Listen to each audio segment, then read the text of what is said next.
It's snowing. That must mean that we're getting close to the end of 2015.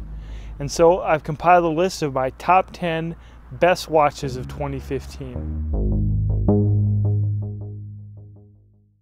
Going to frame my list a little bit before we get into it. First of all, I'm not doing any horology watches in this list, just not my wheelhouse.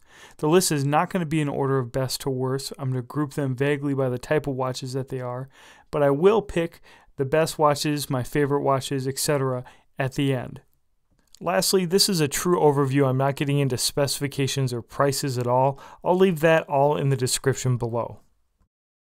Got this idea from Tony Scullambrini at Everyday Commentary, who asked me about my favorite watches of the year. He's putting together a Gear of the Year survey on his website, Everyday Commentary. Please go to that website to participate in that survey. First up is the Omega Globemaster. Those of you following the Swiss watch industry know that there is a mega arms race for the most technically sophisticated, mass-produced automatic movements.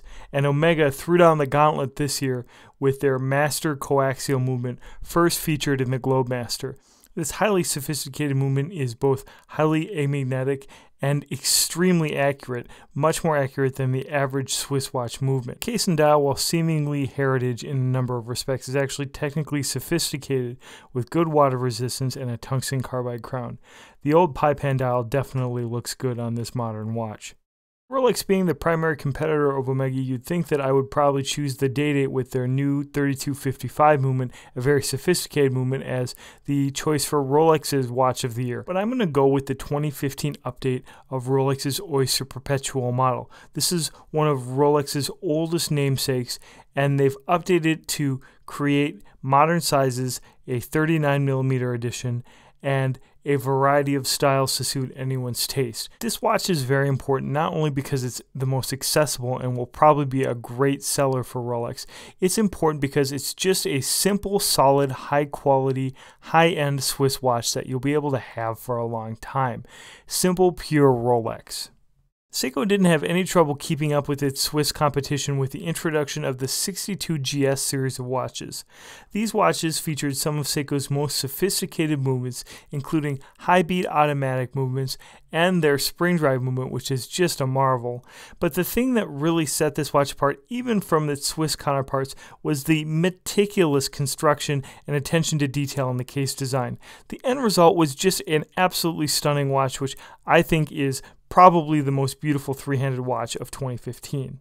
One of the more exciting brand revivals happening in the Swiss industry is with the Tudor brand, which continues to set itself apart from its big brother Rolex. This year they took the important step of developing an in-house movement MT5621, a nice looking movement with a 70-hour power reserve, which is nicely represented on the North flag. This watch features a very sporting style, and with an in-house movement, it comes in at a very impressive price point, representing what I think is the spirit of the Rolex sporting watch. This is not insignificant, with Rolex's own sport watches being priced so highly that they're actually outside of the price range of the market they were originally trying to meet. The Bremont Jaguar series of watches is one of the most special collaborations we've seen in 2015. Working with Ian Collum, Jaguar's director of design and a real automotive legend, they produce fantastic new watches in the spirit of the Jaguar E-Type, with very beautifully finished movements. They are very reminiscent of the original dials on the E-Type and are just about as stylish as they come. What the Bremont Jaguar has in class, the Autodromo Group B makes up with just pure fun.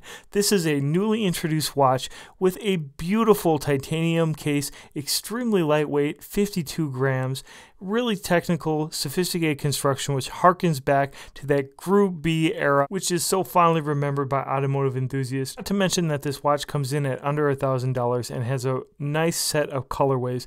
I'm really excited about this one. I'm not convinced that 2015 was the most important year for dive watches, but the Oris 65 is an excellent example of another retro-style dive watch that I think would fit into a dive watch enthusiast collection very nicely. The execution of the retro themes with modern elements like a double dome sapphire crystal is beautiful, and it's going to be a watch that I think will make people really happy. Okay, I'm going to make one exception for my Hot Horology rule with the Angelus U10, a watch that I was just blown away by. Not only is it a exciting revival of the Angelus brand, an important Swiss manufacturer if you're not familiar with them, the watch itself is just mid-century modern perfection. Just look at all of those display windows. It is marvelous. Anyway, a very exciting watch, and actually pretty cheap compared to some of the mainstream Swiss high-end horology brands with similar offerings. Well, if you don't have $100 to throw away like me on a high-end watch, you can still get true elegance at a very accessible price point with the Ophion 960. This is an extremely sophisticated micro-brand watch that features a movement that has 5 days of power reserve, a very interesting movement. This is a watch that also features great modern design and comes in at a very accessible price point. Don't miss this interesting new brand. Rounding out our list at number 10 is a truly technical watch that defies typical sports watch conventions. This is the Sinn EMZ7, and it is a truly impressive watch as far as all of the technical features are concerned. Low pressure resistance, water resistance, shock resistance, a magnetic resistance. It even has a dehumidifying system. It has a special case made out of submarine steel. So what you end up with is a true professional's tool, a rare thing in an ocean of posers. Speaking of posers or imposers, why am I showing you the Apple Watch right now? Well, because if I'm going to be honest, I'm going to humble myself and just say I don't care for the Apple Watch very much, but by far, this is the most important watch of 2015. It just represents the most major inroads of technology into the watch industry in decades, probably since the Quartz Revolution. I think that the impact of the Apple Watch is yet to be understood, and honestly, it has to be the most important watch. Personally, I love the Tudor North flag for what it represents for Tudor. I also think it's really cool and I'd love to own one someday. I think objectively though, the Omega Globemaster is probably the most important watch of 2015 as far as conventional watches are concerned. The Master Coaxial Chronometer sets an incredible new standard for watches that frankly exceeds all other watches in its class. Let me know in the comments below what you think of this list. If there are any glaring omissions, I definitely would like to hear about it. And in general, I'd really appreciate your perspective about what the most important watches of 2015 were. Thanks a lot for watching, and if you're new to the channel, I'd really appreciate you subscribing. Thanks a lot. Is the snow coming down?